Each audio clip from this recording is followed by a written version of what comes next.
Hello and welcome to the live. We're going live on a Tuesday. What's up with that? I bet you don't know what the number one marketing tip would be. Do you? I mean, everybody has their own opinions of what that could be. But for me, my advice to you is the number one marketing tip would be dun dun dun newsletters. Hey Cole Mizzo, what's up? Nice to see you. Thank you for joining the live. The number one tip is hey, Mika Pilsner, nice to see you. The number one tip for marketing would be newsletters. That sounds so anticlimactic. I know. Hey, what up, FP Fitness? You need to follow FP Fitness for your fitness goals. They're so great. They help me out in stretching my limits. That's for sure. A lot of things that I didn't like to do, but it really changed my life for the better. Yeah, newsletters. That's the number one marketing tip that I can give for you. Why newsletters? Okay, yeah, I know. Anticlimactic. So newsletters do a bunch of things.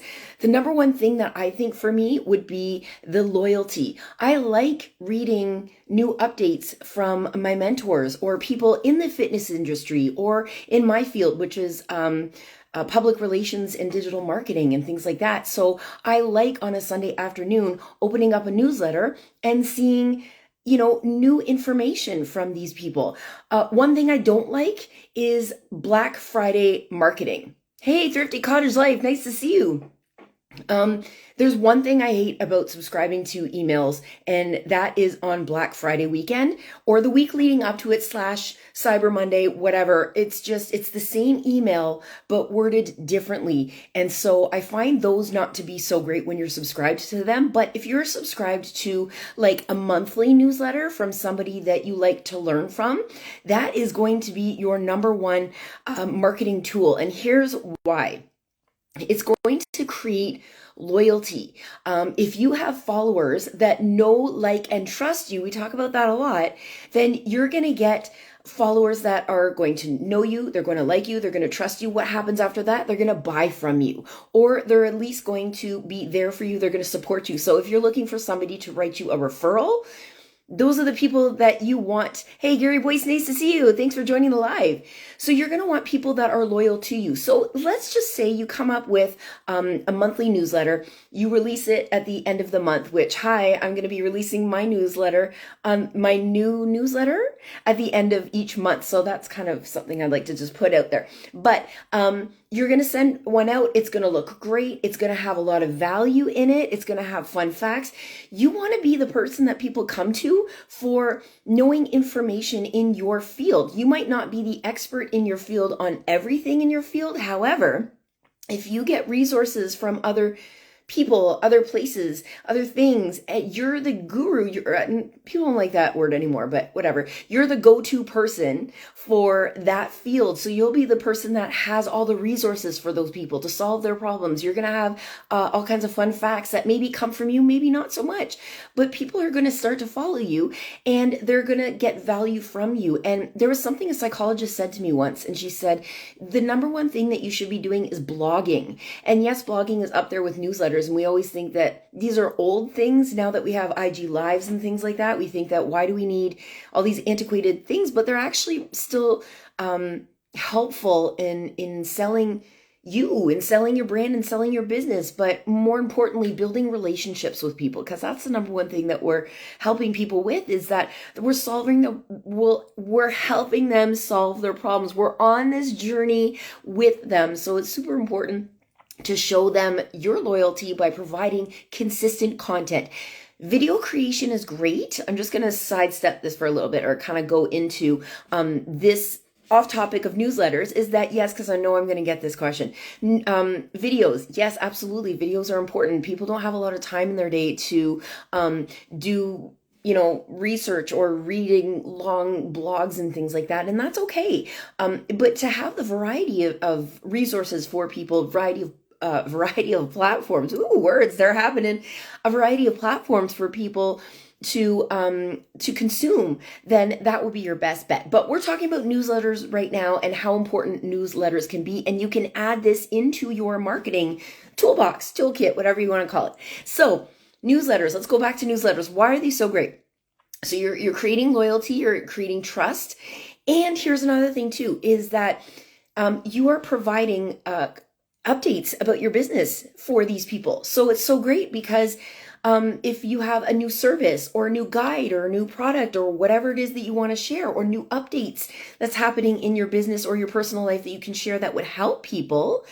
People are going to get to know this through your monthly newsletter. So that's kind of exciting as well. And this is great because this will help expand your email base, which is what you want. So if you have a button on your website or your landing page so people can subscribe to your newsletters, that would be your best bet. And that is how you are going to get people to come in and consume your newsletter and spread the word about your newsletter. Because when people are loyal, they'll take care of you. Don't you worry.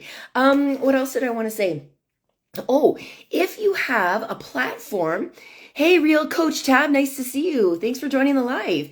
If you have a video that you're doing on your IG Live, or if you're doing a podcast, you're hosting a podcast somewhere else, or Facebook, or whatever platform you use, YouTube, then what you can do is you can add this into your newsletter. So essentially what you're doing is you're having a newsletter that's housing all of this information, all of the other places that they can find you on. So therefore, if you have different variety of platforms that you work from, guess what? It's all there in your newsletter. So you're going to get more people following different platforms for you. So if you have like video content and you're going on YouTube, guess what? You're going to get people that are going to check you out on YouTube. So all in all, you're just getting a lot more eyes on your content and on you, because the number one thing why people don't really buy from you, they don't know who you are. They don't know you exist. So having a community, building up that community is going to be really helpful for you, and you're growing your brand and your brand awareness. So there you go. There's a few tips for you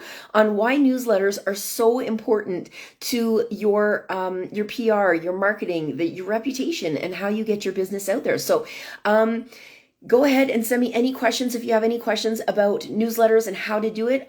One thing that I can share with you is I know I have a little bit of experience with MailChimp. I'm sure there's a lot more different platforms that you can work with, but I've got MailChimp right now. And the great thing is that they kind of guide you through how to build this up. So if you're building up a business from scratch and you want to know a little bit more about how to send out that newsletter, they kind of help you how to do that. But there's Canva, you can make your own. And as long as it's not too much content, you just want to give a little bit of like some facts, some pictures, some updates on what's going on, maybe some resources that people can use that would be helpful for them. That's how you're going to create a really impactful newsletter. And if you consistently do it, bringing value, bringing things that people will be entertained with, because more often than not, I think what's the stat? Like 8 out of 10 people are likely to read the titles or the headings, and like, I don't know, like, I think it's like 1 out of 8 people, or 1 out of 10, I don't know.